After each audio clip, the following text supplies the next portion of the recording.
bahwa mereka yang mengevaluasi negatif presiden itu disebabkan oleh evaluasi terhadap kondisi yang ada. Dan kalau kita lihat di dalam real politik atau keadaan ekonomi kita, memang dalam 9 bulan terakhir ada banyak sekali persoalan, terutama tadi dipicu oleh ketegangan di Timur Tengah. Dan kita tahu bahwa sebelumnya juga Presiden Prabowo Subianto itu ikut di dalam apa yang disebut sebagai BOP.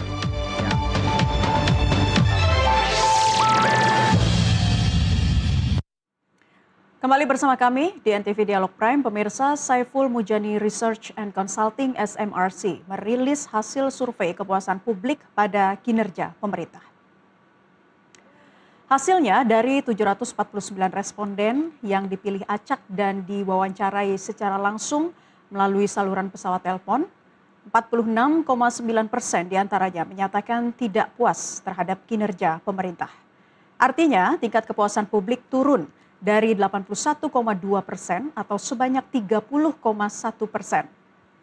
Menurut para responden yang disurvei pada 5-19 Juli 2026, kepercayaan menurun berdasarkan faktor ekonomi, politik, dan penegakan hukum di tanah air dalam beberapa bulan terakhir. Kepala Badan Komunikasi Pemerintah Muhammad Kodari mengatakan pemerintah merespons hasil survei SMRC dengan terus mengevaluasi berbagai aspek penyelenggaraan pemerintah dan menganggap survei opini publik sebagai salah satu bahan masukan dalam pengambilan kebijakan.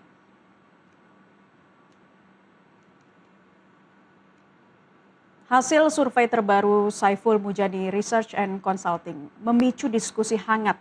Angka kepuasan publik terhadap kinerja pemerintah di bawah kepemimpinan Presiden Prabowo Subianto turun dari 81,2% jadi 51,1%. Sebuah koreksi cukup tajam sejak akhir 2025 dan penurunan ini disebut-sebut berkaitan erat dengan potret persepsi masyarakat di sektor ekonomi, politik hingga penegakan hukum.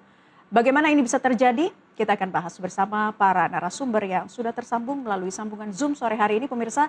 Ada peneliti senior SMRC, Saidiman Ahmad, dan juga tersambung dengan tenaga ahli utama Badan Komunikasi Pemerintah atau BAKOM, Hariko Satria. Kita sapa, selamat sore Bang Saidiman, Pak Hariko. Selamat sore.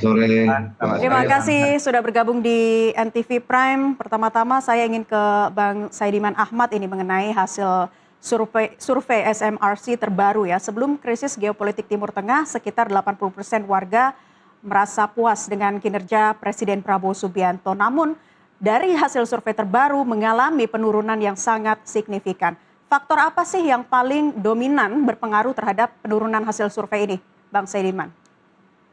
Iya, betul sekali. Kita ada survei terakhir itu 5-19 Juli 2026 dan kita melihat bahwa tingkat kepuasan publik kepada kinerja presiden atau juga biasa dikenal dengan approval rating itu menjadi 51,1%. 9 bulan sebelumnya atau sekitar 1 tahun setelah pemerintahan Pak Prabowo Subianto itu angkanya 81,2%. Jadi ada penurunan sekitar 30%. Dan kalau ditanya apa faktor utamanya di dalam survei ini, kita menemukan bahwa faktor utamanya adalah evaluasi publik terhadap beberapa kondisi makro, yang terutama adalah kondisi ekonomi, kemudian kondisi politik, dan kondisi penegakan hukum. Kita lihat misalnya dalam evaluasi publik soal kondisi ekonomi nasional, mereka yang menyatakan kondisi ekonomi nasional sekarang baik atau sangat baik, itu 15,7%. 9 bulan sebelumnya itu 40%. Jadi penurunannya relatif paralel ya dengan approval rating Presiden Prabowo Subianto. Hal yang sama juga terjadi pada evaluasi publik mengenai kondisi politik dari 35,8% menjadi 13,5%. Juga evaluasi publik mengenai kondisi penegakan hukum juga turun dari 42,5% menjadi 26,4%.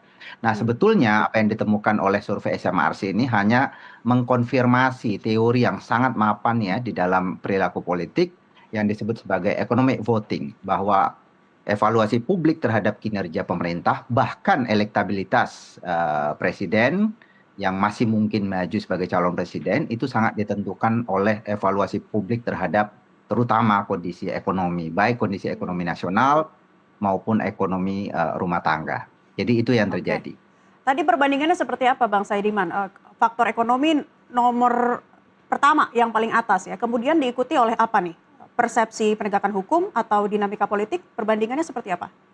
Ya, jadi kita menemukan ketiga hal itu punya korelasi yang signifikan dengan evaluasi publik terhadap kinerja pemerintah. Jadi karena ketiga-tiganya turun, maka evaluasi publik terhadap kinerja Presiden Prabowo sebagai kepala negara, sebagai presiden itu juga mengalami penurunan. Jadi Hmm. kita melihat ada hubungan yang signifikan di sana bahwa mereka yang mengevaluasi negatif presiden itu disebabkan oleh evaluasi terhadap kondisi yang ada. Dan kalau kita lihat di dalam real politik atau keadaan ekonomi kita, memang dalam 9 bulan terakhir ada banyak sekali persoalan, terutama tadi dipicu oleh ketegangan di Timur Tengah. Hmm. Dan kita tahu bahwa sebelumnya juga Presiden Prabowo Subianto itu ikut di dalam apa yang disebut sebagai BOP, yang kemudian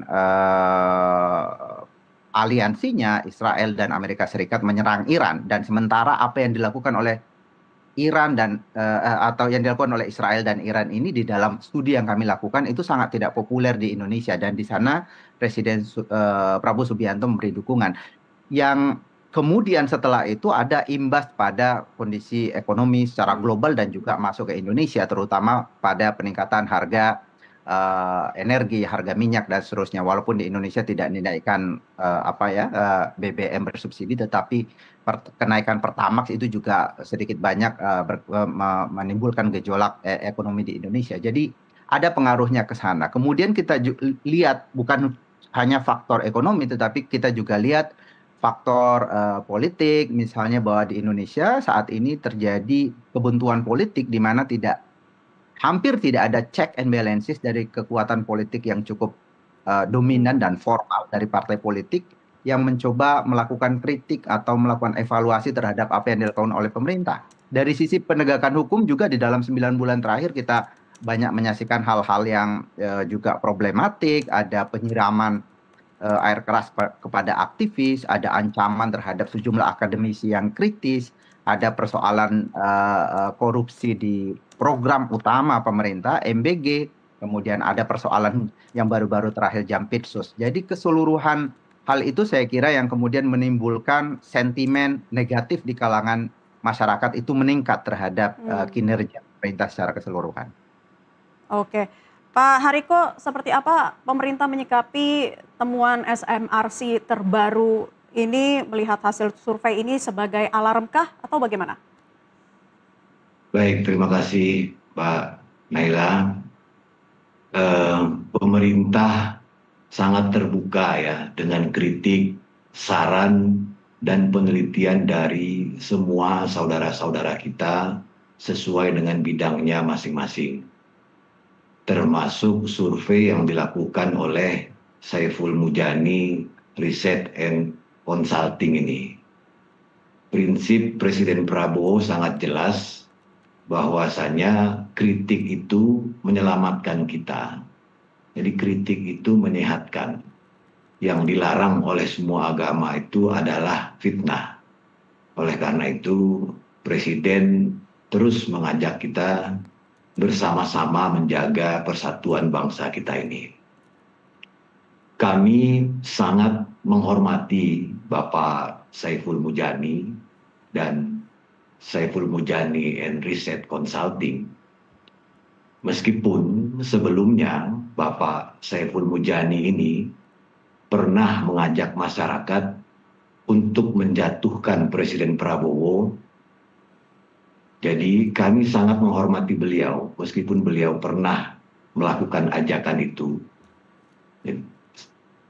Yang kita ingat waktu itu beliau mengatakan, bisa nggak kita mengkonsolidasikan diri untuk menjatuhkan Prabowo. Kemudian Saiful Mujani ini juga mengatakan cara menjatuhkan Prabowo bukan dengan cara yang formal seperti impeachment, karena cara seperti itu tidak akan berjalan. Jadi ada istilahnya unzur maqola wala tanzur maqola. Meskipun seperti itu kami tetap menghormati, termasuk ketika hari ini Bapak Saiful Mujani mengatakan sumber masalahnya adalah Prabowo.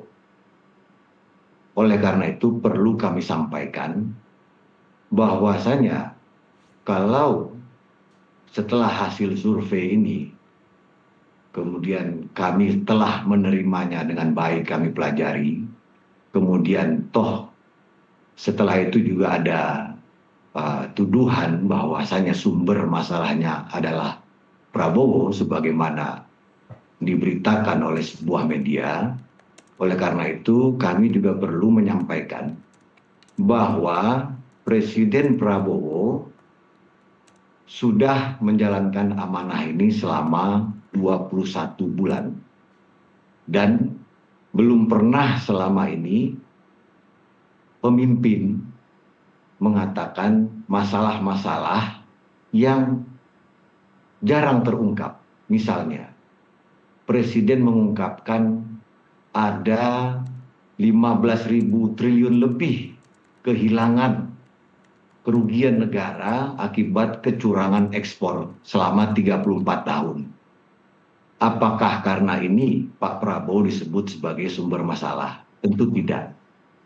Sebelum Pak Prabowo menjadi presiden, lebih dari 40% ruangan kelas kita itu mengalami rusak sedang, ringan, dan berat. Kemudian di tahun 2025, 16.167 sekolah sudah selesai diperbaiki. Kemudian di tahun 2026 ini 71.000 lebih, bahkan ditargetkan sampai 90.000 akan dilakukan perbaikan sekolah. Inilah revitalisasi sekolah yang terbesar di era reformasi. Apakah karena ini Pak Prabowo disebut sebagai sumber masalah? Kemudian program-program lain untuk masyarakat belum pernah terjadi dalam sejarah Indonesia. Ada pemeriksaan kesehatan preventif yang jumlah penerima manfaatnya hampir lebih dari 100 juta sekarang. Dari sisi ekonomi, bahkan Presiden itu sekarang dari 1077 BUMN, sekarang 250 BUMN sudah dihilangkan dan tidak beroperasi lagi. Pak Hariko, kemudian izin ini saya perlu potong. kami sampaikan sedikit lagi. Ya, silakan. Kemudian sebelumnya belum pernah ditanggapi atau direspon terkait dengan lahan. Sekarang 5,8 juta lahan sudah kembali kepada negara kita. Kemudian tambang-tambang ilegal juga sudah banyak yang diusut. Kalau dilihat dari sisi global, kalau kita melihat posisi negara kita ini dalam berbagai konflik yang terjadi, itu presiden maupun menteri luar negeri maupun kita bersama memainkan peran dengan tujuan utamanya adalah melindungi seluruh masyarakat Indonesia yang terlebih dahulu. Sehingga kita tidak menaikkan harga BBM, kemarin juga harga Pertamax pun juga sudah turun. Baik. Jadi sekali lagi mari kita sama-sama objektif. Kami menghormati semua hasil kajian, tetapi tentunya bukan kami saja yang menyampaikan, tetapi juga ada pendapat-pendapat dari masyarakat di media sosial terhadap apa yang sudah dilakukan. Secara umum kalau kita lihat memang fundamental ekonomi kita ini kan bagus, pertumbuhan ekonomi bagus, cadangan devisa bagus, bahkan salah satu yang terbaik di dunia. Kemudian inflasi kita juga stabil di sekitar 3%. Jadi Pak Hariko, sekali lagi izin saya tegaskan Pak Hariko, kita kembali lagi ke hasil survei SMRC. Jika memang pemerintah sudah menjalankan fungsi-fungsinya tadi ya di bidang ekonomi, politik, dan penegakan hukum, mengapa berbanding terbalik dengan persepsi publik? Karena kan ini survei ya berdasarkan juga kacamata publik. Ya, dalam terkait dengan program makan bergizi gratis seperti yang disampaikan oleh senior saya, Bung Saidiman tadi, pemberantasan korupsi dalam program makan bergizi gratis itu justru menunjukkan kalau sistem kita sedang berjalan. Ya, sudah 7 orang yang menjadi tersangka, 261 orang dipecat, 9 orang ASN lagi terancam dipecat, kemudian 9 orang ASN terancam dipecat dari 48 ASN yang sedang diproses. Kemudian 883 dapur ditutup secara permanen. Jadi tidak ada lagi sekarang yang kebal aturan, apakah dia TNI, apakah dia Polri, apakah dia jaksa, apakah dia orang partai, makan ini urusan yang suci. Jadi betul-betul siapapun yang melanggar akan diproses. Kita memang harus belajar dari berbagai negara maju ya. Kasus yang serupa juga banyak terjadi di negara maju terkait dengan korupsi. Misalnya di Korea Selatan itu MBG-nya mulai tahun 2011, 2015 terjadi korupsi. Tetapi bukan programnya yang dihentikan, tetapi korupsinya yang dibasmi. Dan di negara-negara maju program ini rata-rata sudah berjalan 70 tahun. Makanya perlu kami tegaskan di Nusantara TV ini, mengapa negara-negara maju itu menjalankan program makan di sekolah? Karena, ini penting sekali alasannya, karena mereka memahami bahwa uang yang mereka keluarkan untuk memberikan gizi untuk anak sekolah itu relatif kecil dibandingkan dengan lonjakan biaya besar yang akan mereka tanggung di masa depan apabila anak-anak ini mudah sakit, kemudian tidak produktif, bahkan obesitas, cuci darah, dan lain sebagainya. Baik, mohon maaf Pak Hariko, izin saya potong. Karena kita akan jeda azan maghrib, Pak Hariko, sesaat lagi ya, tenaga ahli utama Bakom dan juga Bang Saidiman Ahmad, peneliti SMRC. Pemirsa, kami masih akan kembali untuk Anda seusai jeda azan maghrib berikut ini.